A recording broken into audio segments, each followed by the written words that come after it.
Hello friends, എല്ലാവർക്കും നമസ്കാരം. സൂര്യ നായകനായിട്ടെത്തിയ ഏറ്റവും പുതിയ തമിഴ് ചിത്രമുള്ള വിശ്വനാഥ് ആൻഡ് സൺസ് എന്ന് പറയുന്ന സിനിമ ഇന്നലെ തിയേറ്ററിലോട്ടെത്തിയ ചിത്രം മികച്ച അഭിപ്രായങ്ങൾ സ്വന്തമാക്കുമ്പോൾ ചിത്രത്തിന്റെ ആദ്യ Kerala world wide box office collection റിപ്പോർട്ടുകൾ പരിശോധിക്കാം. വീഡിയോ ആദ്യമായിട്ട് കാണുന്ന സുഹൃത്തുക്കളാണെങ്കിൽ ഏറ്റവും ലേറ്റസ്റ്റ് ആയിട്ടുള്ള സിനിമാ വിശേഷങ്ങൾ അറിയാൻ വേണ്ടി ഇപ്പോൾ തന്നെ ചാനൽ സബ്സ്ക്രൈബ് ചെയ്ത് നോക്കുക. നടിപ്പിൻ നായകൻ സൂര്യ കേന്ദ്ര കഥാപാത്രമാക്കി വെങ്കി അറ്റൂരി അണിയിച്ചൊരുക്കിയ ഏറ്റവും പുതിയ തമിഴ് ചിത്രമുള്ള വിശ്വനാഥ് ആൻഡ് സൺസ് എന്ന് പറയുന്ന സിനിമ മമിത ബൈജു കേന്ദ്ര കഥാപാത്രമെടുത്തിയ ചിത്രം ആദ്യ ദിനം വേൾഡ് വൈഡ് ബോക്സ് ഓഫീസിൽ വൻ തരക്കുമായിട്ട് മാറുന്നൊരു കാഴ്ചയാണ് കാണാൻ സാധിക്കുന്നത്.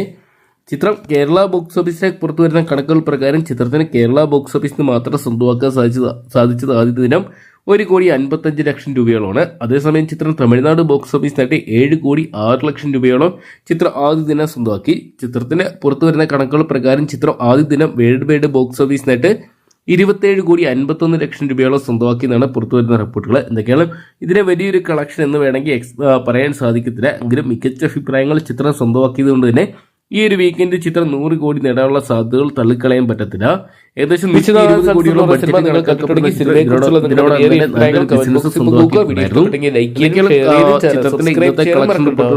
കാത്തിരിക്കാം. പുറത്തുവരുന്ന ട്രാക്കിംഗ് അനലിസ്റ്റുകളുടെ വിലയിരുത്തൽ പ്രകാരം ചിത്രത്തിന് നല്ലൊരു പ്രീസെയിൽ ഇന്ന് സ്വന്തമാക്കാൻ സാധിച്ചിട്ടുണ്ടായിരുന്നു. ഏകദേശം 4,67,00,000 രൂപയോളം തമിഴ്നാട് ബോക്സ് ഓഫീസിനും 51,00,000 രൂപയോളം കേരള ബോക്സ് ഓഫീസിനും ചിത്രം സ്വന്തമാക്കിയിട്ടുണ്ട്. എന്തൊക്കെയാണ് ചിത്രത്തിന്റെ രണ്ടാം ദിനത്തെ ഫൈനൽ കളക്ഷനായിട്ട് നമുക്ക് കാത്തിരിക്കാം. അപ്പോൾ വിശ്വനാഥ് ആൻഡ് സൺസ് എന്ന് പറയുന്ന ചിത്രം നിങ്ങൾ കണ്ടിട്ടുണ്ടെങ്കിൽ സിനിമയെക്കുറിച്ചുള്ള നിങ്ങളുടെ വിലയേറിയ അഭിപ്രായങ്ങൾ കമന്റ് ബോക്സിൽ പങ്കുവെക്കുക. ചിത്രത്തിന്റെ വരും ദിവസങ്ങളിൽ ഏറ്റവും ലേറ്റസ്റ്റ് ആയിട്ടുള്ള ബോക്സ് ഓഫീസ് കളക്ഷൻ റിപ്പോർട്ടുകൾ അറിയാൻ വേണ്ടി ഇപ്പോൾ തന്നെ ചാനൽ സബ്സ്ക്രൈബ് ചെയ്ത് നോക്കുക.